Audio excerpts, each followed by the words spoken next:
Dalam nama Bapa dan Putra dan Roh Kudus. Amin.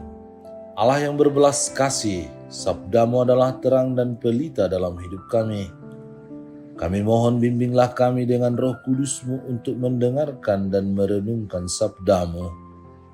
Semoga dengan daya Roh Kudus-Mu itu kami mampu membuka telinga dan hati kami untuk memahaminya lebih baik, dan jernihkanlah hasrat jiwa kami, dan doronglah kami agar dapat mengamalkannya sesuai dengan kehendak-Mu dalam seluruh tugas dan perutusan kami sehari-hari. Dengan pengantaraan Kristus Tuhan kami. Amin.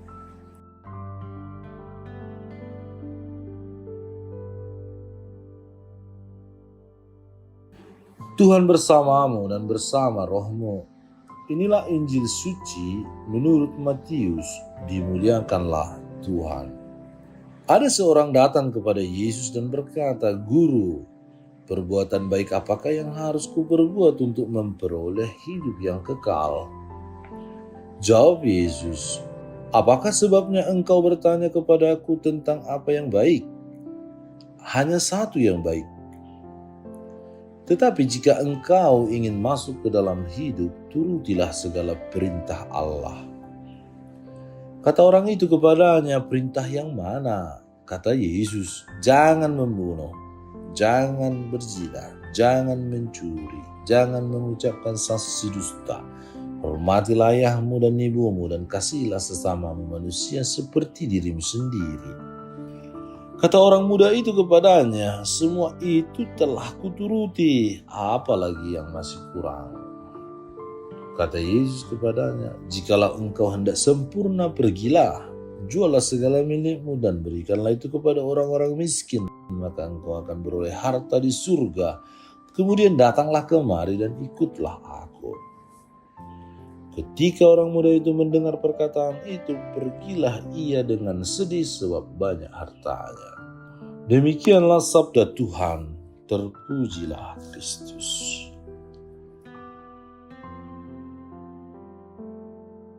Saudara dan saudari terkasih, dalam perikop ini kita dihadapkan pada kisah perjumpaan antara Yesus dan seorang muda yang kaya. Ia datang dengan sebuah pertanyaan mendalam yang juga hidup dalam hati banyak orang beriman, yakni perbuatan baik apakah yang harus dilakukan untuk memperoleh hidup yang kekal. Pertanyaan itu lahir dari hati yang ingin hidup benar, hati yang haus akan keselamatan dan rindu untuk bertemu atau berjumpa di hadapan Allah, bersama Allah. Orang muda itu tidak datang dengan niat jahat, melainkan sebagai pencari kebenaran. Namun seperti kisah Injil lainnya, Yesus tidak hanya menjawab pada permukaan, melainkan mengarahkan setiap orang pada kedamaian dan kedalaman hati. Yesus pertama-tama menunjukkan bahwa kebaikan sejati bukanlah hasil dari usaha manusia semata, melainkan berasal dari Allah sendiri. Yesus kemudian mengarahkan orang muda ini pada hukum Taurat, yakni perintah-perintah Allah yang menjadi dasar moral kehidupan umatnya. Tidak membunuh, tidak berzina, tidak mencuri, tidak berdusta, menghormati orang tua, mencintai sesama. Semuanya ini adalah bentuk konkret dari kasih kepada sesama sebagai buah dari kasih kepada Allah. Orang muda itu menjawab bahwa semua perintah itu telah ia lakukan sejak masa mudanya. Ia tampaknya adalah seorang yang saleh dan bermoral. Tetapi kemudian ia bertanya kembali, seolah-olah merasa bahwa semua itu belum cukup. Ia belum terpuaskan dan masih ada yang kurang. Dan memang benar, moralitas saja tanpa penyerahan diri total kepada Allah tidak akan memuaskan dahaga rohani terdalam manusia. Maka Yesus menantangnya lebih jauh, membawanya lebih dalam. "Jika engkau hendak sempurna, jualah segala milikmu, berikanlah kepada orang miskin, dan ikutlah aku." Ini bukan sekedar ajakan untuk menjadi murah hati, melainkan panggilan untuk melepaskan diri dari semua bentuk keterikatan duniawi yang dapat menghalangi kesatuan dengan Allah. Orang muda itu dipanggil tidak hanya untuk menjadi baik, tetapi untuk menjadi sempurna, yakni utuh dan tidak terbagi hatinya. Namun sayangnya, Injil mencatat bahwa ia pergi dengan sedih hati sebab hartanya banyak. Inilah tragedi rohani yang amat menyedihkan. Orang muda itu datang dengan harapan akan hidup kekal, tetapi pulang dengan kesedihan karena ia tidak mampu melepaskan keterikatannya pada kekayaan. Ia memilih untuk mempertahankan miliknya daripada mengikuti Yesus. Ia ingin keselamatan tetapi tidak siap membayar harganya. Ia ingin mendekat kepada Allah tetapi ia tetap ingin aman dalam zona nyamannya. Ia tidak jahat tetapi juga tidak radikal. Ia baik tetapi tidak bebas. Dan dalam ketidakbebasan itulah ia kehilangan kesempatan untuk mengalami sukacita sejati, kebahagiaan dan kedamaian yang berasal dari Allah, serta kehidupan kekal sebagai murid Kristus kelak. Renungan ini menjadi cerminan bagi kehidupan kita. Betapa sering kita juga menjadi seperti orang muda yang kaya itu. Kita aktif dalam pelayanan, taat hukum gereja, rajin berekaristi, berdoa dan mengikuti segala bentuk-bentuk kegiatan rohani, bahkan terlalu banyak dan berlebihan, sehingga kita lupa tugas-tugas pokok sebagai anggota keluarga atau hidup dalam berkeluarga. Tetapi kita masih terikat dengan hal-hal yang duniawi. Tampaknya kudus tetapi sesungguhnya busuk. Kita bisa saja tidak terikat pada uang, tetapi mungkin terikat pada harga diri, ambisi pribadi, kesombongan rohani, rasa nyaman, relasi yang tidak baik dan sehat, atau pada kehendak sendiri, egoisme, individualistis. Semuanya itu menjadi harta yang kita enggan lepaskan, meskipun kita tahu bahwa mengikuti Kristus menuntut pelepasan total. Yesus tidak memaksa orang muda itu. Ia menghormati kebebasan manusia. Namun Yesus juga tidak menurunkan standarnya.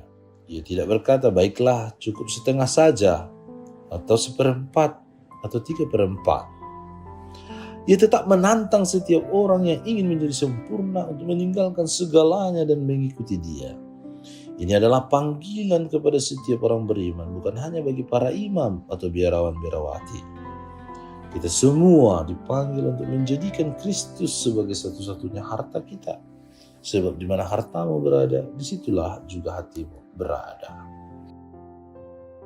Dalam hidup yang serba praktis dan serba cepat dewasa ini, kecanggihan media sosial, teknologi, apapun itu, yang kerap membawa kita terjebak pada pemikiran bahwa menjadi baik itu cukup. Tetapi Injil hari ini mengingatkan bahwa Tuhan menginginkan lebih dari sekedar kebaikan lahiriah. Ia ingin hati kita seluruhnya, pribadi kita total, diri kita penuh, sungguh. Ia ingin agar kita bebas dari segala beban dan ikatan agar dapat mengikutinya tanpa syarat, tanpa keraguan dan tanpa pertimbangan untung rugi. Marilah kita mengambil waktu untuk bertanya kepada diri kita sendiri, apakah ada sesuatu dalam hidupku yang masih mengikat dan menghalangiku untuk mengikuti Yesus secara total? Apakah aku benar-benar siap meninggalkan segala milikku dalam arti luas untuk memperoleh hidup yang kekal itu? Atau seperti seorang anak muda itu, aku akan pergi dengan sedih karena tidak sanggup menjawab panggilan Tuhan. Hidup kekal adalah anugerah, tetapi mengikuti Yesus adalah keputusan. Keputusan itu menuntut kebebasan dan keberanian. Kiranya Roh Allah, Roh Bapa dan Putra, Roh Kudus menolong kita untuk melepaskan segala yang sia-sia dan berani memilih yang kekal. Sebab hanya dengan melepaskan yang fana, kita akan menemukan yang sejati. Bersama dengan Yesus Kristus yang menjamin dan menjadi penjamin akan hal itu. Ialah Tuhan kita. Ya Tuhan, kami seringkali melalaikan amanat sabda-Mu.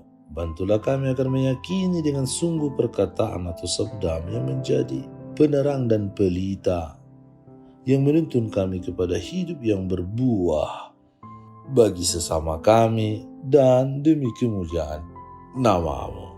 Sebab Engkaulah Tuhan dan pengantara kami yang hidup dan berkuasa kini dan selamanya. Amin. Tuhan bersamamu dan bersama rohmu. Semoga saudara sekalian seluruh usaha dan niat baik kita untuk membaharui diri kita supaya semakin sempurna sama seperti Allah yang adalah sempurna, dilindungi, dibimbing, diberkati oleh Allah yang Maha Kuasa, Bapa dan Putra dan Roh Kudus. Amin. Allah Bapa kami, penuntun kehidupan, Engkau telah menuntun Abraham menuju tanah terjanji. Engkau juga menuntun bangsa Israel menuju tanah Yerusalem melalui tangan Musa. Kini kami umat-Mu keuskupan Padang sedang berjalan bersama dalam sinode kefikepan menuju keselamatan yang Engkau janjikan dalam diri Putra-Mu Yesus Kristus. Tuntunlah peziarahan hidup kami dengan kuasa Roh Kudus-Mu, agar kami tetap tabah, sabar dan setia menghadapi kesulitan dan tantangan hidup.